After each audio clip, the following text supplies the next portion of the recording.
वैसी एक थैली है जिसमें हमारी 42 फुट की आतड़िया जो है वो भरी हुई है। ठीक है, आ गया समझ में आपको? अब ये जो लेयर है ना, ये ब्रेक होती रहती है और बनती रहती है। अगर हमारा इम्यून सिस्टम काम करता रहेगा तो ये बनी रहेगी। लेकिन जैसे जैसे यहाँ का ये जो इम्यून सिस्टम की वजह से यहाँ का रिपेयरिंग धीरे धीरे लो होने लगा। अब हम खाना खाते तो पेट कैसा फूल जाता है, तो इसमें प्रेशर आता है।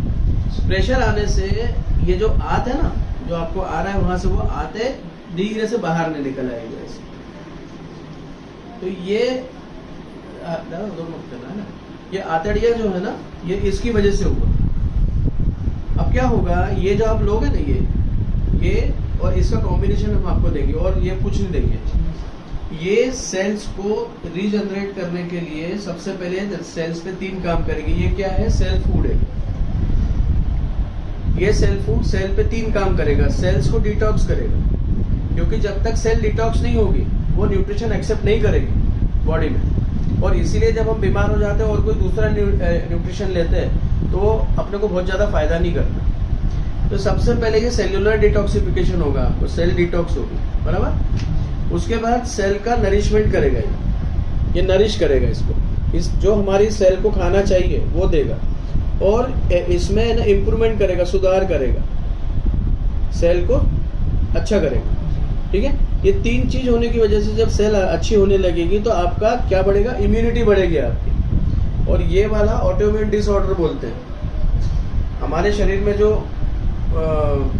बिगड़ जाता है ना, और उसका सुधार नहीं कर पा रही है आपकी बॉडी, आपका इम्यूनिटी लो हो रहा है। हाँ, मतलब पाचन भी नहीं हो रहा है, जिसको हिंदी में बोलेंगे। हाँ, इम्यूनिटी लो हो रही है आपकी। और जैसे जैसे इम्यूनिटी लो होगी, आपके यहाँ पे जो नया होने वाला है वो धीरे धीरे कम होने लगेगा।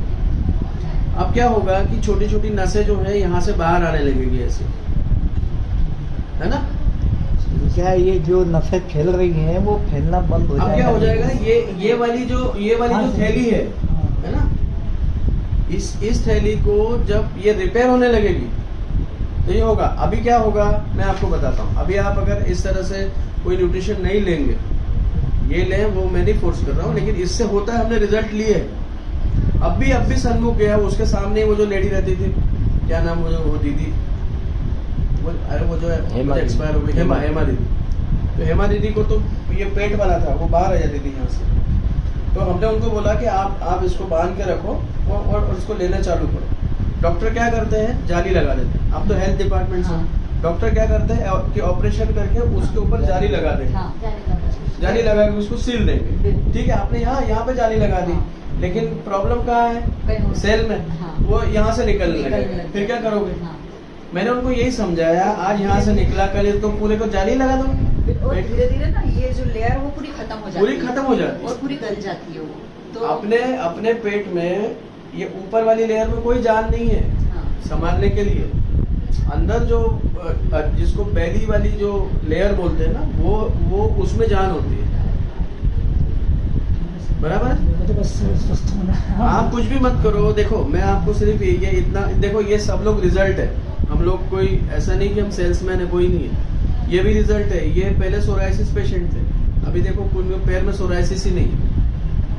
ठीक है, हाँ, इनके जो भाभी है, हमारी जो भाभी है, वो ये क्या बोलते, थायराइड पेशेंट थी। वो अभी एक भी दवाई नहीं है, खत्म हो गई, है ना? इनकी वाइफ को बहुत सारी प्रॉब्लम थी, वो हुए, है ना? उनके हम पे फायदा हुआ, वो बाहर बैठा, उनके यहाँ फायदा हुआ। ये खुद एक रिजल्ट है, मैं खुद एक रिजल्ट हूँ, है ना? तो ऐसा कुछ नहीं है। साइंस को समझो आप कि ये जो सेल्स के ऊपर ये काम करेगा बस। और जैसे जैसे सेल्स आपके अच्छी होने लगेगी वैसे वैसे आपको फायदा होगा। ये जाके यहाँ कोई स्टिचिंग नहीं करने वाला, कोई सिलने वाला नहीं है। वो वहाँ पर वो उसकी धीरे जो उसका डिग्रेडेशन है वो रोक देगा, और धीरे धीरे जैसे आपकी इम्यूनिटी राइज होगी वैसे वो आपको रिपेयर कर देगा धीरे धीरे। लेकिन अभी आपको क्या लेना है, जो प्रिकॉशन क्या लेनी है? गलती से कोई वजन नहीं उठाना है आपको, कोई बाल्टी नहीं उठानी, कुछ नहीं करना आपको। साइड स्टैंड लगाओ, स्टैंड वाली गाड़ी भी नहीं लगानी आपको, क्योंकि जरा सा जोर आया तो वो जो जहाँ पे कमजोर है ना, वो और बड़ा हो जाएगा, आप प्रॉब्लम में आ जाओगे।